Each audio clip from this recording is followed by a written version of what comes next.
Freshly Pressed on Smooth Breakfast. I'm Shopper Martins. I'm Victor Pepple here for the next 30 minutes with detailed analysis for you. You can be part of the show sending messages to us on WhatsApp 0809 4440981. Yes, and bringing us that detailed analysis, two of our contributors. We've got Devo Okore. Good morning. Good morning, Lagos. Morning, team. Eku, where is the Naira? And Lakule, good morning to you. Good morning. Good morning, everyone. Let me also do the same thing that Divo just did. Echo 2 weeks ultimatum. Ah, yes, that too. Okay, and we've got you. As Pamela already said, you can send your WhatsApp messages in. We're also up on youtube.com/smooth981 FM Lagos streaming live. You can leave your comments on that live stream to get your thoughts, questions, observations in on the conversation. And also join the conversation on Twitter where we are at smooth981 FM. Tag us in your tweets. We'll be able to see what you have to say and share what you have to say as well. Now, we're going to start things off with not so great news and a suspension of services from the Punch newspaper. Terror attack. NRC suspends Lagos-Kano-Ajaokuta train services. Now, so this Punch article actually talks about how multiple sources in the Ministry of Transportation and the NRC had actually confided in one of their correspondents that train services would not be resuming due to fear of terrorist attacks. This is along the Lagos-Kano route and the Ajaokuta train station being suspended as well. This was because, by the way, the suspension of that was because of the attack on some passengers by gunmen on Monday. And so they got a confirmation from the NRC managing director, Fidet Okira, and he confirmed the suspension, saying that, and I quote, "We have asked them to intensify security by giving us more policemen and civil defense officers." Devo, what you make of this? Once again, we keep hearing how civil lives and how we live are being decimated. In this instance, more attacks on the few running train services within the country. Now, the oldest route, that's the Lagos Kano route, has been put on hold because of attacks they've been getting around the Niger and Kaduna state areas. As you know, the Lagos Kano route runs through Ibadan, Ilorin, Mina, Kaduna, and then finally gets to Kano. And the Ajakuta station, not that they cancelled it, but they suspended drop-offs at the station because it moves between Itakbe and Wari. And recently there were attacks. That was just on Monday. About 6 people were killed. As they heard, there was some local skirmish that was going on. So about some bandits or unknown gunmen once again killed about 6 people within that zone. So NRC, that's the railway station, said they wouldn't be stopping at the Ajakuta station until that security issue has been resolved. Now, what they're saying is that they've taken a few measures. As you know, on a daily basis, Nigerians have been keeping up to date with the abduction that took place between the Kaduna Abuja routes. Now, what they've said is that more police and CDC have been brought for their presence. They've been profiling passengers with the use of the NIN. But the truth is, some really, I mean, if you look at it, will these measures actually secure the train services within the country? Bit by bit, every aspect of public transportation within the country has been threatened, from air, apart from some locations not being able to be used because of the security threats. Train stations now are going down, and not only a few are left, like the Lagos Ibadan is still in motion, and then some parts of the Wari Itakpe are still in motion. Now, road transport has also been threatened. Even in some locations, ocean transport, we don't have much of it, but it's been threatened. Even bush paths, you can't even pass bush paths anymore because that's where the bandits and the terrorists reside. Now, despite the presidential order, which gives full freedom, and some people question this because we really wonder, up till this time, with all the several meetings that they've had at the Security Council, what have they been working with? Now, Look, at the end of the day, though, Devo, when we look at the um, provision of additional security to these train stations, and we have a number of train stations across the country, across a vast expanse of land.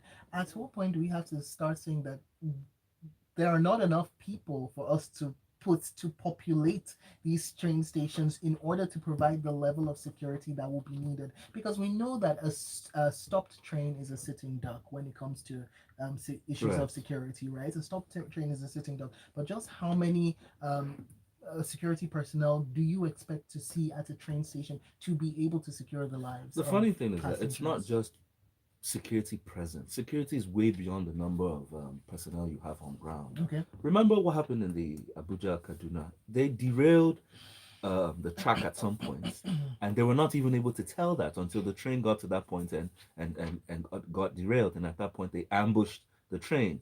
Now you don't know at what point that this would happen. Do we have enough radars? Do we have enough surveillance? Do we have enough to be able to tell that, oh, there are people coming close to the track or something is going on at this point? Do we have that level? I don't even want to refer to it as sophistication, because the truth is this is old time technology that should have been in place to ensure security till this point. Now, where's the transport minister's weigh in on all of this? That's all that's happening. Well, from this article, there's no position from the Ministry of Transport on this. Like I said, every aspect of transport in this country has been threatened.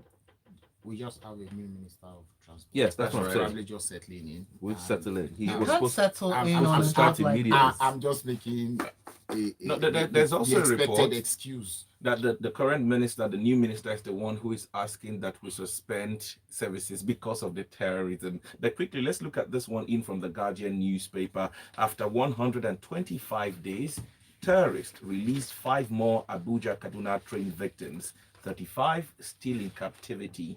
Now, the reports that the military has intelligence where these terrorists are, but cannot, hit them because of the civilian casualty, quote and unquote. Some others talk about ungoverned spaces. But I'll tell you that this is the Federal Republic of Nigeria, where you talk about those ungoverned spaces, and we have a president who is the commander in chief of the armed forces. Can't we get a matching order from Mr. President, other than Security Council meetings that end with, oh, soon enough, soon enough, soon enough? Let me first congratulate um, the abductees that were released yesterday. They've gone through so much, and at this point, I think that they'll be needing some form of therapy to overcome the nightmare they would have experienced. Having said that, it's a bit of I don't know the word to use. A bit of a downer that we're having this conversation over and over again. Like people will say that you put that outside, it's easy to postulate, but then, like I always say, when you stand on the soapbox to say vote for me, I will give you light. The minimum expectation is that you should give me light because you think you are competent to give me light. That's why you stood up there to say that. So no excuses should be tenable. So if you say you want to be president, then there are no excuses to your failure at that job. I mean, it also brings to fore again some of the things we say, that we place too much emphasis on the federal government. And that's why we keep asking that some of these things that we have centralized, can we decentralize them? Can we have a different form of policing system? Can we have a different form of can we decentralize things of our transportation, the real systems? You know what Lagos State government went through to get the to start this their train thing, that this red and blue line they've started from that place to here. Can we have governors being more responsible to and for the things that even the constitution that we say we run today say they should do, even though we say the constitution is faulty? If we don't address those things, these ungoverned spaces you talk about, they will exist. And I don't even want to use the word ungoverned spaces. You have marked out a territory to say this is the Federal Republic of Nigeria space. Right. You have marked out smaller spaces to say this is a state. You have marked out smaller spaces to say this is a local government. You have mapped out smaller spaces again in that to say this is a ward.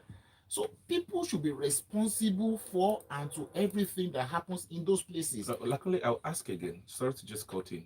These people on the 28th of March paid and bought these tickets. It wasn't a free service. They paid, bought the tickets, got into that train, did not get to their destination. They've been released in batches. This is the fourth batch that has been released just yesterday. 5 persons. 2 weeks ago, 3 persons were released. We still have 35 in captivity. What is the federal government doing to make sure that all of them gets back home safe? So the, like you said at the first time, um, it's a devil's alternative. Whichever alternative the government chooses, men are going to die. Very unfortunate. So if they know where they are and they go in with force, there is no how they will avoid that civilian casualty. Do I want my relative in captivity to be one of those unfortunate ones who with that casualty? I guess no. Do I want my relative who is there when government does nothing to remain with them further than they've been there for 4 months? The answer is also no. Yeah. So we're going to have to make a choice, either of these two. All right. And that's what we have to do. And that's why we have a commander in chief who will make that decision on our behalf and be ready to say, I chose this because ABCD. All right, let's get it over to WhatsApp where we've got this message from Idima Puza from Cyril Larry, who says, isn't it isn't it irony that we've got abductions and ransom payments becoming lucrative business for bandits in Nigeria? Ransom money is being used to purchase more arms to carry out more attacks on Nigerians. Until now, nobody is resigning and no one has been fired. What a shame. Whilst Austin from Syria Satellite says, killings and insecurities everywhere in the country, but, well, that's what you get with this kind of president. All right, let's take a look at this next article in from the Vanguard. Oil theft responsible for Naira fall and economic woes. This is from Shell, by the way. Words from Shell. Words from the country head of corporate relations, SDPC. Igowele. Igowele. Yes. Thank you. In interaction with the with media over in River State, saying that this even when oil prices were above $100 per barrel, Nigeria is still struggling because of low output, and it's all because of crude oil theft. And by the way, the people who are stealing the oil are not hungry because it takes a lot of money and deep pockets to get the kind of equipment that can steal this oil in this quantity. Yes, I'm glad this is coming from the IOCs themselves because some Nigerians have been playing stories or hearsay on what we've been hearing. And if you notice, for a long time now, some key Nigerians have been mentioning how Nigeria has been at a strong loss because of the theft going on with our crude. Remember, Yes. crude makes up about 80% of our foreign exchange earnings. And So when 80% of that crude is going missing, yes, it's going missing, like half of that. That means Nigeria's earning less. And this is what the country head of Shell is saying that, and remember, he's trying to explain what is responsible for the continuous fall of the Naira. Okay. Now, he's saying that, that remember, we rely heavily on oil proceeds. And despite the fact that globally, oil is at an all-time high above $100, right? Meaning that Nigeria should be in good positions. Nigeria still suffers simply because there's low output induced by crude oil theft. So we have what it takes, but because it's being stolen, it's adding to the low revenue or low income that Nigeria is earning. And at the end of the day, when low earnings, low dollar earnings directly drives a high demand, because at the end of the day, there's not enough to share to take care of importation. Remember, Nigeria is largely an import dependent nation. There's not enough to share for payment of medical and school fees for those who need it. There's not enough to share for all the things that we need dollar for. So when the CBN cannot supply to that effect, people now rely on the parallel or the alternative markets, which is whatever is available out there, you have to pay a higher mark. It's never been this bad before. I mean, it's been hovering between 650 and 750 within the space of 1 month. And the way it's been going, many are targeting that it's going to hit at 100. Now, what is this real oil theft? The country head did say that a small fraction of this is coming from bunkering and oil pipe vandalization. That's the one people know, that when you see all those hoodlums who keep busting the pipes just to do some level of bunkering. He even said many of them are even calling radio stations to claim how they've been able to do it because they're jobless. However, he's And saying people are hailing them. this, yes, and people are hailing them, that this is not what they refer to as crude oil theft. What is crude oil theft is high wired, high powered, high profile diversion. Because our crude oil, for us to be able to sell crude oil at the depots offshore, big oil tankers the size of a football field move our crude to foreign nations that we sell to. But in this instance, these ships are being diverted. Okay? Now, the funny part is that these ships don't move alone. They move in the presence of governments, surveillance, meaning that the security forces are there, the army, the navy, the police. Dollars are being exchanged. People are making a killing. Now, Nigerians, listen to me. We used to produce 1.8 million barrels per day. That was our quota. Within the last 2 years, it's been coming down gradually. At some points, I remember earlier in the year, we were talking about 1.5 million barrels. Now it's at 1.1. That was what the Nigerian upstream and downstream regulator CEO mentioned the other time. Now, meaning we're losing like half of what we produce on a daily basis.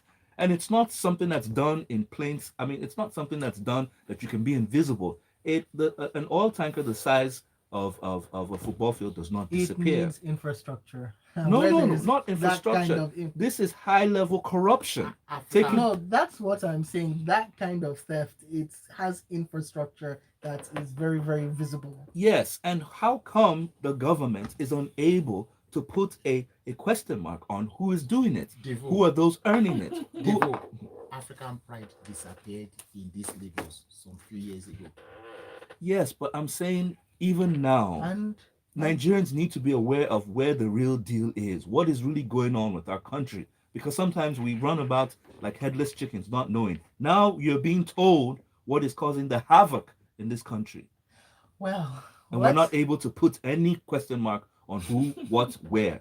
Dollars are being made. People are all becoming right, people. So billionaires. let's take a break We're due and for a let's break, just take Devo. a break and a breather, and then we'll be back. We see your messages coming in. We'll read them out as well on the other side of this. It is big business. Are they invisible? It is big business. It is visible.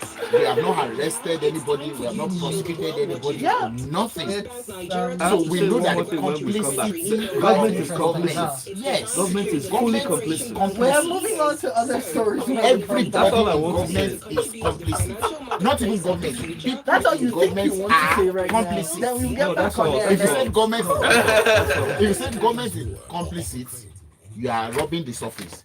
People in government, from inception to date, are complicit.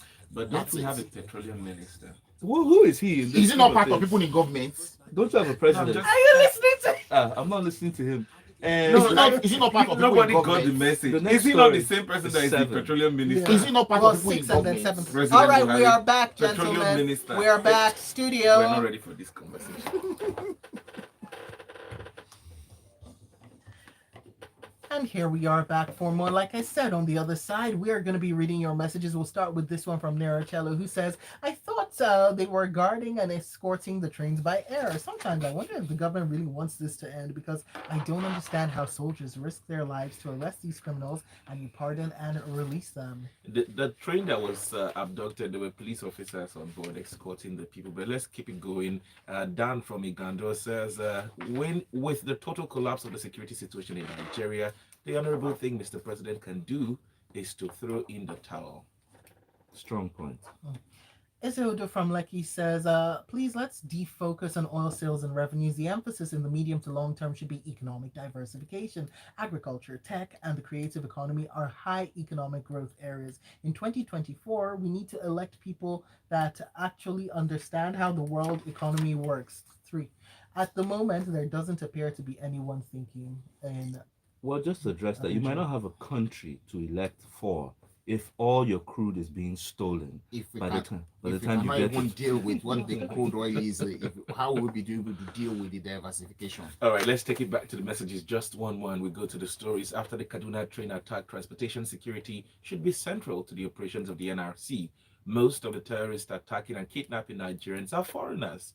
The implication is that these individuals have declared war against our country. Unfortunately, the president lacks what it takes to guarantee security. And unfortunately, again, there's no name to this message. How can we say for real that the people terrorizing Nigeria are foreigners? It's just Whether deflection. they are foreigners or not, it is an excuse that is not tenable. All right, let's talk about ASU. Now, we've adopted voluntary conciliation. Ngige gives fresh update. This is coming after 169 days of this strike. The strike began on the 14th of February this year, over 5 months, and ASU has issued another 4-week extension.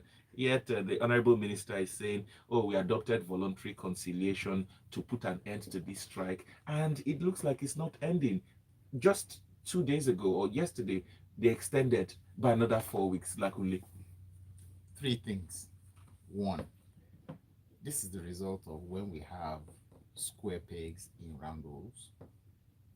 Two, I think that beyond being politicians and having been this and that and that and that, people who are going into public office should be subject to some kind of psychological tests to see whether they are fit for office.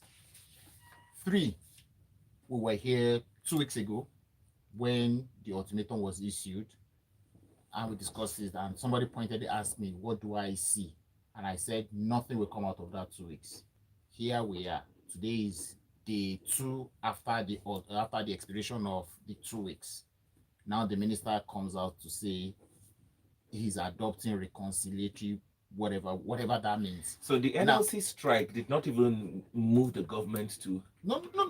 See, the thing is, for me as an individual, right, what I see in this matter is not so much as difficult as what both parties have portrayed, and I think that, like I say, bottom line, it is ego on both sides, and that is what we first need to take out of the room. When you take the ego out, we can now say exactly what the problems are. So, okay, you agreed at some point to say you are improving condition of service and you will review every 4 years. Review every 4 years. What does it cost you to review that every 4 years? Even if you are not going to increase, you say you are paying me 10 naira, and in 4 years time we'll review. So if you are in 4 years time we say, okay, I know things are this and this and this, we would have reviewed to 14 naira, but this is what I have. I can only review to 10 naira 50 kobo. It's a movement. But then you just go blank on these people. Yeah. The other issue about funding is also a matter that is there. The government is not willing to give up to universities, but they say they don't have money to do it. This is another of those decisions that we need to take. Those hard decisions we have to take. You know what I'm saying? So as long as all these things remain on the table, that we're not looking at them dispassionately and giving them the focus that they need, this is where we will remain. I mean, unfortunately, it's the children that are suffering. Even the parents are now suffering because they have to look for money to send their children to private universities. We need to keep it going. And there's no dollars to send them abroad, and so on and so forth. So Yes. Well, punch news now. Kerosene hits over 800 naira per litre and Nigerians face hard times. Now, a market survey was carried out by the newspaper on Tuesday and it showed that a litre of cooking kerosene, which had sold for 700 naira last week, now sells for 800, for between actually 800 and 850 naira in urban parts of Lagos State, while the prices hit as high as 1,000 naira per litre in suburban areas at filling stations. Considering the fact that obviously this is a deregulated product, and there was a MBS report on the National Household Kerosene Price Watch, which said that the price of cooking kerosene went up by 86.94% in 1 year. Now, considering the families and the consumers of this product, wow, I'm stunned by the huge increase that has happened within 1 year. Obviously, like we said, it's a deregulated product. So how much can we see going happening or being ameliorated with this situation? Yeah, it's very instructive for many people who believe that we should just allow this government until 2023. It's just 8 months away. Let them finish their tenure, and then we find new leaders who can fix it. No, life and economy does not work that way. You see, the economy will not wait and just patiently be waiting, and then when you have new leadership, it will shift. You can see now that the price of the dollar is directly affecting everything we import. Now, kerosene, which is an imported product, right? Which is actually the majority product that Nigerians use because it's only the elites that use gas, right? Is now at an all-time high. How will they cope? Are we now going to revert to using kerosene and charcoal in our homes? Is that what is going to happen? Now, the truth is this is simply happening because we don't have local refining capacity, despite the fact that we have and we're blessed with crude. Now, these are all the outcomes of bad governance. Now, the truth is this. Now, it's either we take out this subsidy, this 4 trillion that we've been wasting away, and channel it towards the infrastructure required to bring a better nation. Okay? It might initially pinch us. So some would say in Mhm. response to that, okay, you want to take away subsidy, which means deregulation, Yes. which means that we will see the same thing that we have seen happening with diesel and kerosene No, happening. there is an equal response, meaning that importers or investors in the oil and gas sector can now build different. You don't have to build a 600 barrels per day liter refinery like Dangote. There are smaller ones. Currently, there are even We have refineries smaller within ones the country in Delta operating. State that can produce up to about 5,000 barrels per day, but they're not being given crude. Like I said, this is the outcome of bad governance. The majority of Nigerians, which is over 100 million, rely on kerosene to be able to cook food. But the subsidy was removed in 2019 for But kerosene. right now they have voted 4 trillion to carry them up until next year. The issue is not even about the deregulation. The issue is about the availability of the dollars to get it into the country. That's why it is 800 naira, and we have capacity. We have 4 refineries in this country, and none of them is working. Well, Right. we'll have to end this show on your messages. So let's take a look at what you have to say on 0809 440 981. Sir Ken says, it's all bad news everywhere in this country presently. I propose that every media outlet should create a desk, a good news desk, for the purpose of hunting down good news wherever it might be hiding, no matter how inconsequential it is. It is a need. Sir Ken, I am with you on this. Thank you, Ken, for I giving want us a good laugh smiles as on our well. faces. That's why we Exactly. celebrate the little In wins fact, all the his, time. his message was able to put that smile on our Thank face. you. Thank you. There's a high level collusion going on in these times, and it's heart wrenching. From politicians to security forces to disgruntled elements, it's all sad. That's Edgar from Ikorodu. Well, Tayo says kerosene 800. How about not available? Nigeria is for rich people now. Well, rich people use gas. That's what they say. Some Tony people from have switched to MB kerosene. is saying, talking about crude oil diversion, may you not find yourself where old men sit down to share the nation's fortunes amongst themselves, because you'll just faint. Some persons in this country have refineries outside our shores. Let's start to find out from there. And Philip says this government is it's a disaster. We shouldn't wait for 2023 to get them out. And Fabian from Ekbe says it's unfortunate that the only consistent information is that Nigerians should prepare to face harsh times in all sectors. Even if this subsidy is taken out by this government, nothing is going to get better. What happened to all the repatriated funds? Fabian from Ekbe asks. Austin is in. He says, those that went to Ojota and campaigned for Buhari should apologize to Nigerians for selling bad market and hardship to Nigerians. And I'll take this one in from Oji from Amumo, who says 100% agree with Shopper. Yes, for the good news desk. Let's not be getting such depressing news every time. It was Sir Ken that started this movement. So yes, He heard you read it. So. our good news desk leader. Let the eyes say, what do they say? Those in support say I. For good news. The eyes have it. Yes. And well, the eyes do have it. And Twitter, let's talk about Twitter now, because we've come to the end of the show, but not the end of the conversation. You can find Lakunle up on Twitter. He is at Lakunle70. Devo is a mystery man. He goes nowhere that you can find him, just because he's a moving target. And of course, we are at Smooth 91 FM. Coming up at 8:15, it will be all sorts of sports being talked inside the locker room.